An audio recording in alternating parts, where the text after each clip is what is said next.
மாபெரும் புரட்சி, மக்கள் புரட்சி, அரசியல் புரட்சியை தமிழக வெற்றி கழகம் என்ற மாபெரும் இயக்கத்தின் மூலமாக தளபதியாக முன்னின்று நம் தலைவர் நடத்தி கொண்டிருக்கிறார்.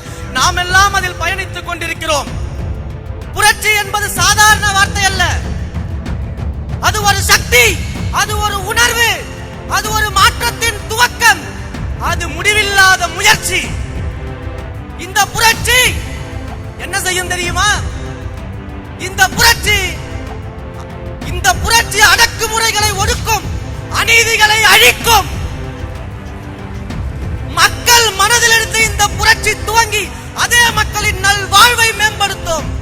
அத்தகைய மாபெரும் புரட்சியில் நம்முடைய தலைவர் நம்மையும் ஒரு அங்கமாக மாற்றி இருக்கிறார்கள் என்றால் நாம் நம் தலைவருக்கு என்ன செய்ய போகிறோம்? தலைவா, ஒன்றை மட்டும் சொல்லிக் கொள்கிறேன். இந்த புரட்சி வெற்றியை நோக்கி போய் சேராமல் ஒரு நாளும் தடம் மாற மாட்டோம், வழி மாற மாட்டோம், ஒரு நாளும் விழிமூட மாட்டோம் என்பதை மட்டும் உறுதியோடு இந்த இடத்தில் நான் தெரிவித்துக் கொள்கிறேன். சரி, இப்ப புரட்சியின் தேவை என்ன? நம் தலைவர் எதற்காக தேவை? நம் கழகம் எதற்காக தேவை? இப்படி எல்லாம் நிறைய பேர் கேள்வி கேட்பாங்க. அவர்களுக்கெல்லாம் நாம பதில் சொல்றதை விட இன்றைக்கு மக்களே பதில் சொல்லிக் கொண்டிருக்கிறார்கள். என்ன பதில் சொல்லிக் கொண்டிருக்கிறார்கள் தெரியுமா? கருவில் இருக்கும் பெண் குழந்தை முதல் வயதான பாட்டி வரைக்கும் பெண்களுக்கு பாதுகாப்பில்லாத ஒரு ஆட்சியை நடத்தி கொண்டிருக்கக்கூடிய இந்த ஆட்சியாளர்கள் தேவையில்லை. தங்கள் வீட்டு பெண்களுக்கு அண்ணனாக, தம்பியாக, பிள்ளையாக பாதுகாப்பு கொடுக்க எங்கள் தலைவர் தளபதி அவர்கள் தான் வேண்டும் என்று மக்கள் சொல்லிக் கொண்டிருக்கிறார்கள். தினந்தோறும் கொடூர கொலைகளும் கொள்ளைகளும் பாலியல் குற்றச்சாட்டுகளும் நடந்து கொண்டிருக்கக்கூடிய இந்த சமுதாயத்தில் சட்ட ஒழுங்கை பாதுகாக்காமல் வேடிக்கை பார்த்துக் கொண்டிருக்கக்கூடிய ஆட்சியாளர்கள் தேவையில்லை. மக்களை கண்ணும் கருத்துமாக காக்க வேண்டிய எங்கள் தலைவர் தான் முதலமைச்சராக ஆக வேண்டும் என்று மக்கள் சொல்கிறார்கள். தமிழ்நாட்டின் இளைஞர்களை எல்லாம் படிக்க வைக்க கல்வி கூடங்களை அமைத்து வளர்க்க வேண்டிய அப்பாக்கள் எல்லாம் இளைஞர்களை சீரழிக்க மது கடைகளை திறந்து, தெருவெங்கும் மது கடைகளை திறந்து இளைஞர்களை சீரழித்துக் கொண்டிருக்கக்கூடிய அப்பாக்கள் தேவையில்லை. போதைப் பொருள் புழக்கத்தை கட்டுப்படுத்தாத அப்பாக்கள் தேவையில்லை. ஒவ்வொரு குடும்பத்திலும் இருக்கக்கூடிய தாய்மார்களை டாஸ்மாக் என்ற யமன் மூலமாக தாலியை அறுத்துக் கொண்டிருக்கும் இந்த ஆட்சியாளர்கள் தேவையில்லை என்று குடும்பத்தில் ஒருவராக நின்று, குடும்பத்தின் தலைமகனாக நின்று எங்களை காக்க நம் தலைவர் தான் முதலமைச்சராக வேண்டும் என்று மக்கள் கேட்கிறார்கள். மாநிலத்தின் தன்னாட்சியை ஒடுக்கி ஒரே நாடு, ஒரே தேர்தல், ஒரே தேர்வு, ஒரே மொழி, ஒரே மதம் என்று இந்தியாவின் பன்முகத்தன்மையை சிதைத்துக் கொண்டிருக்கக்கூடிய பாசிச ஆட்சியாளர்கள் வேண்டாம். பாசத்தோடு மதச்சார்பற்ற சமூக நீதி கொள்கைகளை முன்வைக்கக்கூடிய நம் தலைவர் தான் முதலமைச்சராக வேண்டும் என்று மக்கள் கேட்கிறார்கள். எப்படியெல்லாம் மக்களை பிரித்து சூழ்ச்சி செய்து ஆட்சி அதிகாரத்தை ருசிக்கலாம் என்ற பாசிச ஆட்சியாளர்களும் வேண்டாம். எப்படியெல்லாம் மக்களை சுரண்டி ஒரு குடும்பம் மட்டும் வாழலாம் என்று நினைக்கக்கூடிய பாயாச ஆட்சியாளர்களும் வேண்டாம். பாசத்தோடு மக்களை நேசிக்கக்கூடிய தலைவர் தான் முதலமைச்சராக வேண்டும் என்று மக்கள் கேட்கிறார்கள். ஒட்டுமொத்தமாக இந்த ஜனநாயகத்தை குழி தோண்டி புதைக்கக்கூடிய இந்த ஒன்றிய பாஜகவும் மாநில திமுகவும் இனி தமிழ்நாட்டிற்கு தேவையே இல்லை. இந்த ஜனநாயகத்தையும் ஜனங்களையும் காக்கக்கூடிய எங்கள் ஜனநாயகன் தான் வேண்டும் என்று மக்கள் கேட்கிறார்கள். இதுதான் இன்றைக்கு மக்களுடைய பார்வையாக இருக்கக்கூடியது. புரட்சி தலைவர் எம்ஜிஆர் அவர்களுக்கு பிறகு தன்னுடைய ரசிகர்களையும் கோடான கோடி மக்களையும் வாக்காளர்களாக இந்த கழகத்தின் தோழர்களாக மாற்றக்கூடிய ஒரே வல்லமை படைத்த தலைவர் நம்முடைய தலைவர். உடனே ஒரு கும்பல் கிளம்பிடுவாங்க. ஒரே எம்ஜிஆர் தான், எம்ஜிஆர் மாதிரி எல்லாம் வர முடியுமான்னு கேட்பாங்க. எங்கள் தலைவரே சொல்லிவிட்டார், எம்ஜிஆர் என்றால் அது ஒருவர் தான் என்று.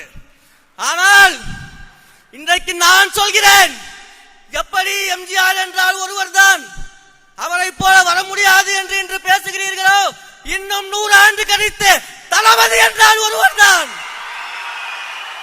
தலைவர் என்றால் ஒருவர் தான்.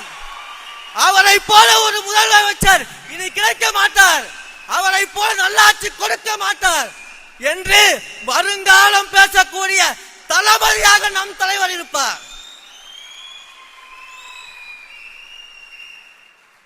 மக்களை சந்திக்கல, களத்துக்கு வரல, இப்படியெல்லாம் கதை சொல்லி குட்டிக்கரணம் போட்டு குறை வித்தை காட்டுவார்கள்.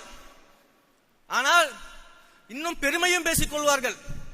நாங்கள் பாரம்பரிய கட்சி, 50 ஆண்டு கால கட்சி, தாத்தா காலத்து கட்சி, இந்தியாவிலேயே மாபெரும் மாநிலங்களை எல்லாம் ஆட்சி செய்யக்கூடிய கட்சி என்றெல்லாம் சொல்லிவிட்டு ஊரெங்கும் மேடை போட்டு எங்கள் தலைவரை பற்றியும் எங்கள் கழகத்தை பற்றியும் இரவு வீட்டில் ஒப்பாரி வைக்கும் கிழவி போல அழுது கொண்டிருக்கிறீர்களே, இதை விட வேற என்ன சான்று வேண்டும்? எங்கள் தலைவர் களத்துக்கு சென்று சேர்ந்து விட்டார், மக்கள் மனதிற்கு சென்று சேர்ந்து விட்டார், வெற்றியை நோக்கி சென்று சேர்ந்து விட்டார். அதற்கு இதுவே ஆதாரம். இவ்வளவு அரசியல் பேசுகிறோம், இவ்வளவு அதி தீவிரமாக அரசியல் மயப்படுத்தப்பட்டிருக்கிறோம். நம்மளை நோக்கி இவர்கள் எழுப்பக்கூடிய ஒரு ஏளனமான விமர்சனம், சின்ன பசங்க பேசுறாங்க, சின்ன பசங்க கட்சியில் இருக்கிறாங்க என்றெல்லாம் பேசுகிறார்களே. மேடைக்கு மேடை ஏறி நாடகம் போட்டு மக்களை ஏமாற்றி இளைஞர்கள் அரசியலுக்கு வரணும், அரசியல் புதுமை பெறணும், புது ரத்தம் பாய்ச்சணும் என்றெல்லாம் பேசிவிட்டு இன்று உங்களை நோக்கி கேள்வி எழுப்பும் போது எங்களை போன்ற இளைஞர்களை சின்ன பசங்க என்று சொல்றீங்களே, உங்க பயம் நல்லாவே புரியுது, உங்க பயம் நல்லாவே புரியுது. ஆனா எழுதி வச்சுக்கோங்க, இந்த சின்ன பசங்க 2026 தேர்தலில் உங்கள் ஆட்சிக்கு முடிவுரை எழுதி எங்கள் தலைவரின் நல்லாட்சிக்கு துவக்க உரை எழுதுவோம். இதை நடத்தியே தீர்வோம். எத்தனை அதட்டல்கள், உருட்டல்கள், மிரட்டல்கள் வந்தாலும் அஞ்ச மாட்டோம். தேர்தல் களத்தில் உங்கள் கதை முடிக்கும் வரை ஓட மாட்டோம். என்னுடைய உரையின் இறுதியாக சுருக்கமாக ஐயன் வள்ளுவனின் வாக்கை மட்டும் சொல்லி நான் விடைபெறுகிறேன். முறை செய்து காப்பாற்றும் மன்னவன் மக்களுக்கு இறையென்று வைக்கப்படும். நீதி தவறாமல் மக்களுக்காக கடமையாற்றக்கூடிய ஆட்சியாளர் கடவுளாக போற்றப்படுவார். நம் தளபதி வரும் காலத்தில் மக்கள் மனதில் போற்றப்படுவார், போற்றப்படுவார், போற்றப்படுவார். 2026 தமிழக வெற்றி கழகத்தின் ஆட்சி அமைகிறது. தலைவர் முதல்வர் ஆகிறார், நல்ல ஆட்சி கொடுக்கிறார் என்பதில் எந்த மாற்று கருத்தும் இல்லை. வாய்ப்பளித்த என் உயிரான தலைவருக்கும் அன்பிற்குரிய பொதுச் செயலாளர் அண்ணன் ஆனந்த் அவர்களுக்கும் அனைவருக்கும் நன்றி தெரிவித்து விடைபெறுகிறேன். வெற்றி நிச்சயம்.